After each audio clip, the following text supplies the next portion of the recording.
तो ये स्वयं परमात्मा इस धरती पे आए हुए हैं। अगर फिर भी किसी को विश्वास नहीं है, एक छोटा सा इंटरव्यू है जो मैंने तो लिया नहीं, सतलोक आश्रम मैनेजमेंट हरियाणा वालों ने लिया है, उन्होंने अपने यूट्यूब चैनलों पे डाला है, वो ही टीवी चैनल पे चलाते हैं, लेकिन वो समझ नहीं पाते कि ये कह क्या रहे हैं, परमात्मा इनके मुख से शब्द क्या निकलवा रहे हैं। जब रामानंद जी को परमात्मा मिले, परमात्मा विचार करना, भगवान ऐसे नहीं मिलेगा हमारे को, परमात्मा ऐसे प्रसन्न नहीं होगा, हमारे अंदर ये दृढ़ता ऐसे नहीं आएगी।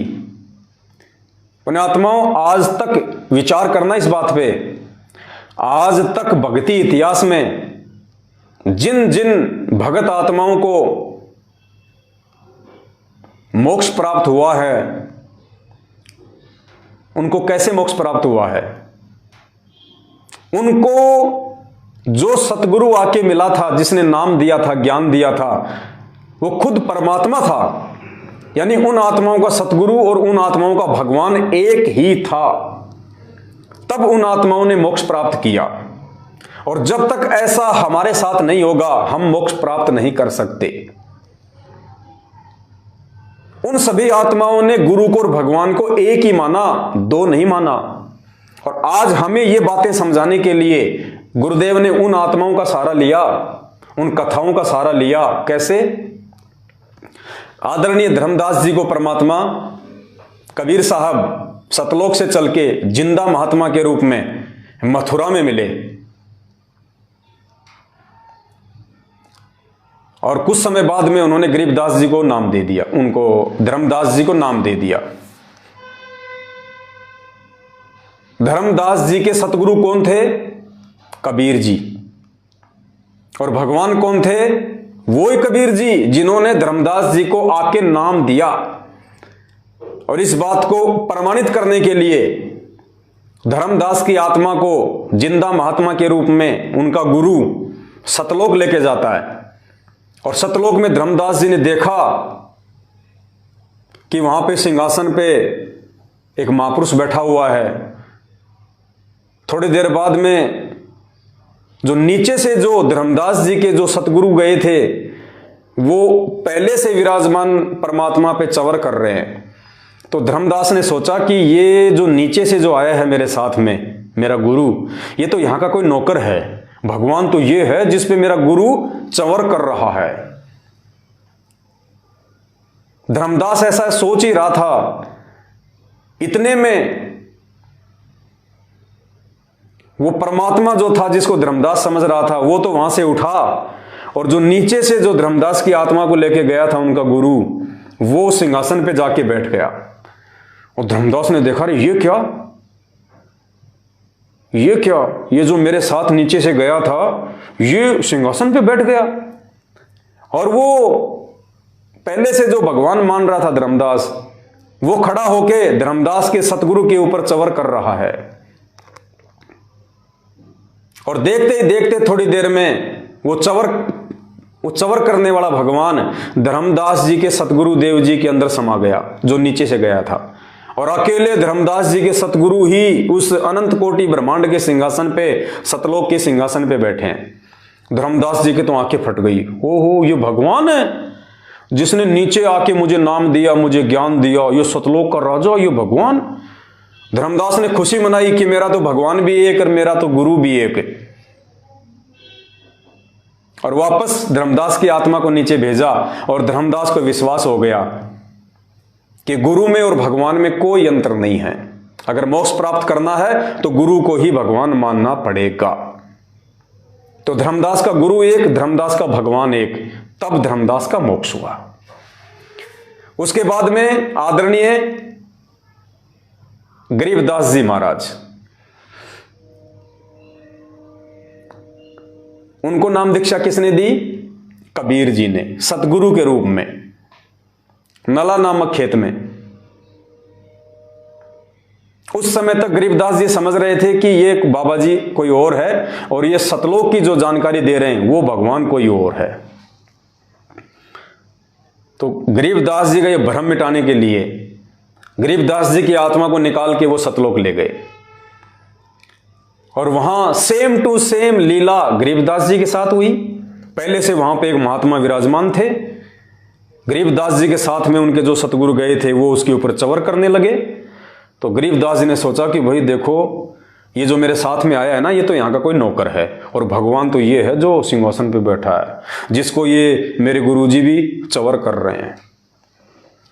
थोड़ी देर में वो महात्मा वहां से उठा, गरीबदास जी का गुरु सिंहासन पे बैठा और वो महात्मा गरीबदास जी के गुरु जी पे चवर कर रहे हैं। गरीबदास ने देखा ये क्या हो गया भाई, और ये भगवान मेरे गुरु जी पे चवर कर रहा है। इतना सोच ही रहे थे कि वो चवर करने वाला महात्मा गरीबदास जी के गुरु जी के अंदर समा गया। अकेले गरीबदास जी के गुरु जी रह गए। गरीबदास जी को यकीन हो गया कि मेरे को जिसने नीचे नाम दिया था, जो मेरे को ऊपर लेके आया, अरे भगवान भी वही, गुरु भी वही, और कोई दूसरा है ही नहीं। तो गरीबदास जी का गुरु एक, गरीबदास जी का भगवान एक, तब उनका मोक्ष हुआ।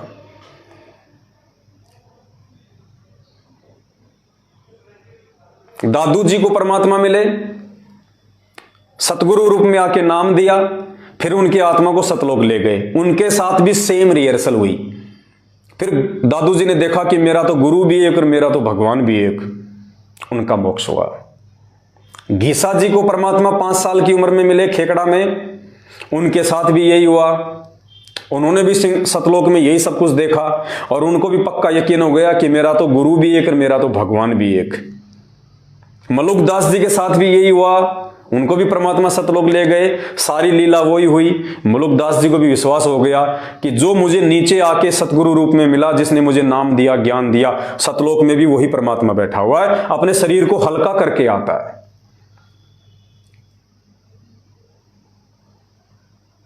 650 साल पहले काशी में पंडित रामानंद जी के साथ में भी परमात्मा ने यही किया। नीचे से उनकी आत्मा को ले गए, सारे ब्रह्मांड दिखाए, सतलोक में ले गए और सतलोक में सेम टू सेम यही लीला हुई। और नीचे जब उनकी आत्मा को छोड़ा तो 5 वर्ष के रूप में वही परमात्मा सामने खड़ा है जो सतलोक के सिंहासन पे बैठा था। तो रामानंद जी को पक्का यकीन हो गया और रामानंद जी ने क्या कहा, दहू ठोर है एक तू, दहू ठोर है एक तू, कि परमात्मा दोनों जगह, ठोर मानी जगह और दहू मानी दो, दोनों जगह आप ही हो। दहू ठोर है एक तू और भया एक से दोए, और गरीब दास हम कारणे तुम आए हो मगजोए, कि परमात्मा सतलोक में भी आप और नीचे भी आप ही हो, दोनों जगह पे आप ही हो। और हमारे लिए, हमें काल के जाल से बाहर निकालने के लिए आपने अपना यह रूप धारण किया है। तो पुण्यात्माओं, आज से पहले जिन जिन संतों का, महात्माओं का परमात्मा हमें उदाहरण देते हैं, जिनको परमात्मा ने सतलोक दिखाया, और सतलोक देखने के बाद में उन पुण्यात्माओं ने विचार किया कि भगवान भी वही और गुरु भी वही। और उन आत्माओं का मोक्ष क्यों हुआ? क्योंकि जिस सतगुरु ने उनको नाम दिया था वो खुद ही भगवान था। और दूसरा, उन आत्माओं ने भगवान देखा ही नहीं फिर अपने गुरु के अलावा, क्योंकि जब अपनी आंखों से सब कुछ देख लिया उन्होंने, उसके बाद उनके मन में किसी दूसरे के लिए जगह नहीं थी, किसी के लिए जगह नहीं थी। अरे कहानी तो उनको भी सुनाया करते थे गुरुजी।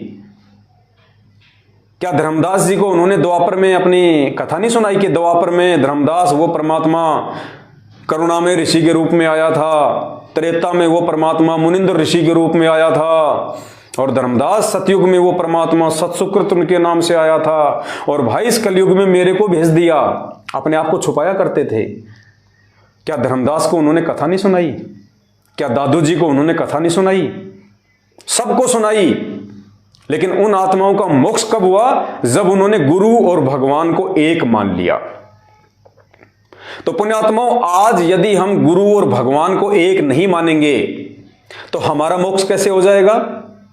इम्पॉसिबल, हो ही नहीं सकता। जब तक हम उन महापुरुषों की तरह अपना व्यवहार, अपना आचरण, अपना पतिव्रता धर्म को नहीं संभालेंगे, जब तक हम गुरु और भगवान को एक नहीं मान लेंगे। अब आज 8 सितंबर को तो ये लोग गुरु जी का जन्मदिन मनाते हैं, और अब जून के महीने में दाढ़ी मूंछ वाली फोटो को भगवान मान के उसका प्रकट दिवस मनाते हैं। अरे दो तो छोड़ो, गरीबदास जी को और घुसेड़ दिया बीच में, 3 भगवान हो गए, 3।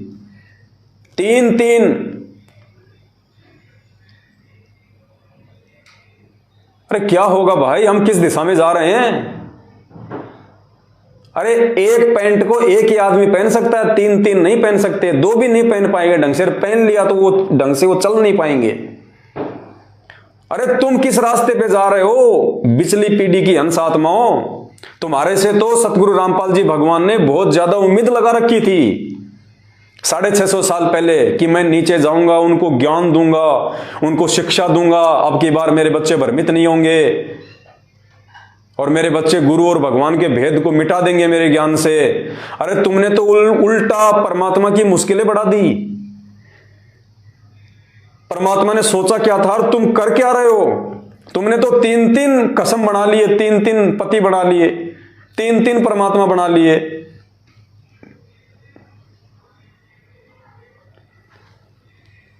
पुण्यात्माओं, अब आपको बताते हैं कि वो परमात्मा एक है या दो है,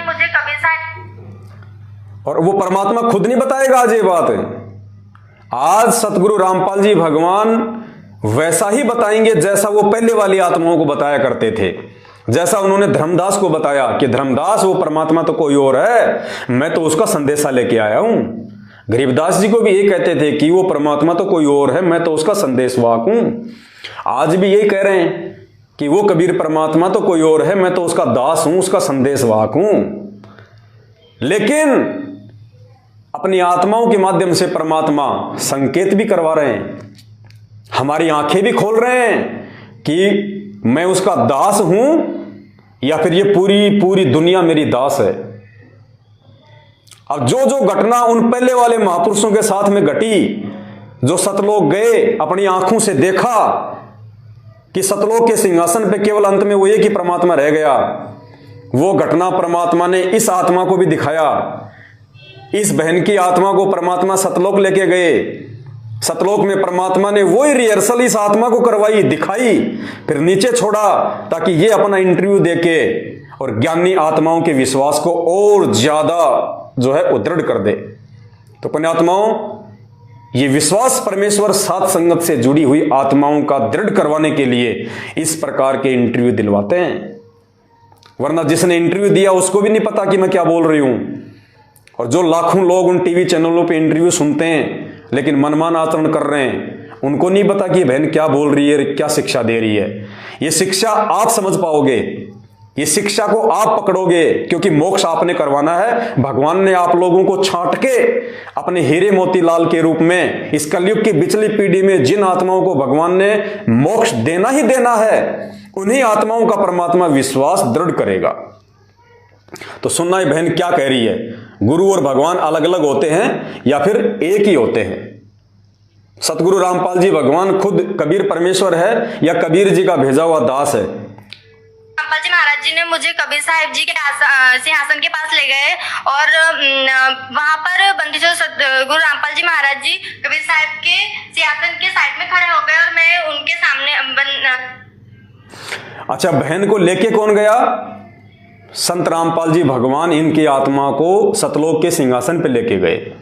जैसे गरीबदास जी का गुरु लेके गया था, धर्मदास जी का गुरु लेके गया था, मलुकदास जी का गुरु लेके गया था, ऐसे इस बहन को भी इसका गुरु लेके गया संत रामपाल जी भगवान।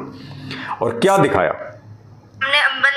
कबीर साहिब के सामने खड़ी। रामपाल जी महाराज जी ने मुझे कबीर साहिब जी के सिंहासन के पास ले गए और वहां पर बंदिशों गुरु रामपाल जी महाराज जी कबीर साहिब के सिंहासन के साइड में खड़े हो गए और मैं उनके सामने कबीर साहिब के सामने खड़ी थी।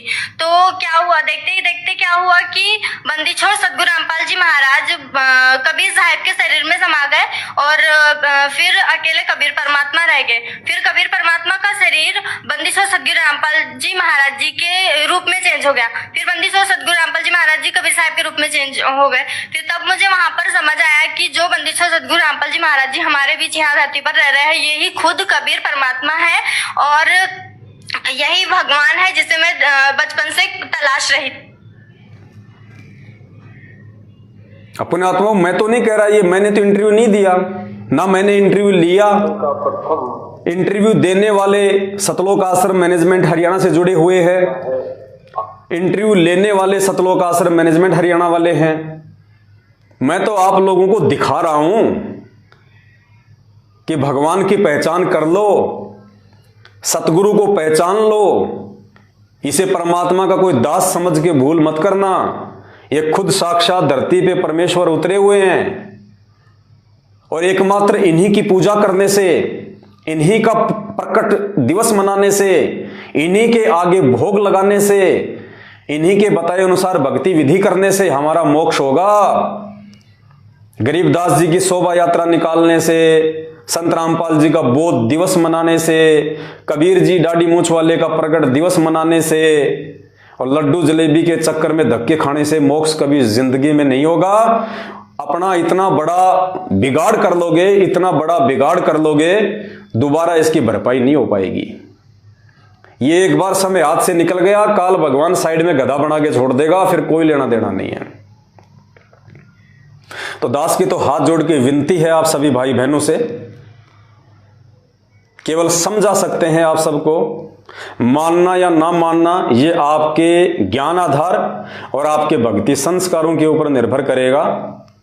जब तक परमात्मा ने सांसें दे रखी है तब तक हम संदेशें देते रहेंगे, भाई बहनों को जगाते रहेंगे, गुरु को ही भगवान साबित करते रहेंगे, आपको परमेश्वर के लिए दृढ़ करते रहेंगे।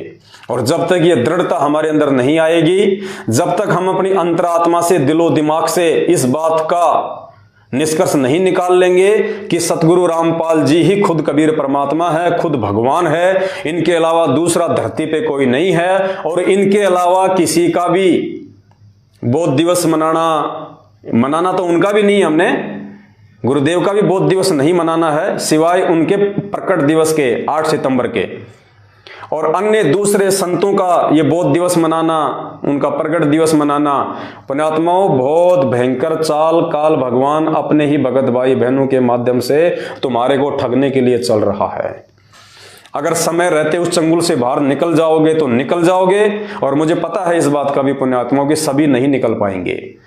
परमात्मा कहते हैं गुरुपद सेवै बिरला कोई, जहां पर कृपया साहिब की होई। गुरुपद को तो कोई बिरला ही जान सकता है, पहचान सकता है। गुरुदेव के बताए अनुसार भक्ति कोई बिरला ही करेगा। खोकापुर में काग मिले दिन दोई रे, अरबू में कोई हंस हमारा होई रे। ये संसार विघन की घाटी, कोई निकलेगा बिरला सूर। पुण्यात्माओं कोशिश करो उन बिरला सूरवीरों में आप शामिल हो जाओ। कोशिश करो, अंतिम समय तक आपने ये पतिव्रता भक्ति करनी पड़ेगी। गुरु के अलावा कोई दूसरा भगवान है, दिलो दिमाग से इस बात को डिलीट कर देना और साध संगति से जुड़े रहना। साध संगति से हटे, काल भगवान कहां जाके पटकेगा समझ में भी नहीं आएगा। और ये परमात्मा इतनी जल्दी हिसार जेल से बाहर नहीं आने वाला, तांडव मचेगा तांडव। और ये जितने भी लोग साध संगति रूपी हाथी से नीचे उतर के गए, इनके तो कहीं अते पते भी दिखाई नहीं देंगे आपको, अते पते भी क्या होते हैं। सौभाग्य यदि कोई रो पीट के वापस आ गया तो साथ संगति में, अन्यथा ये वहां नहीं टिकने वाले, क्योंकि वहां पे आत्मा की खुराक नहीं है। और इन लोगों को आत्मा की खुराक खाने का जो चस्का है वो लग चुका है, ये लोग वहां पे नहीं टिक सकते। तो दास की केवल इतनी विनती है, बाकी आप सबके संस्कार, आप सबकी समझ और सोच, जो जैसा करेगा समय आने पे अपना पाएगा।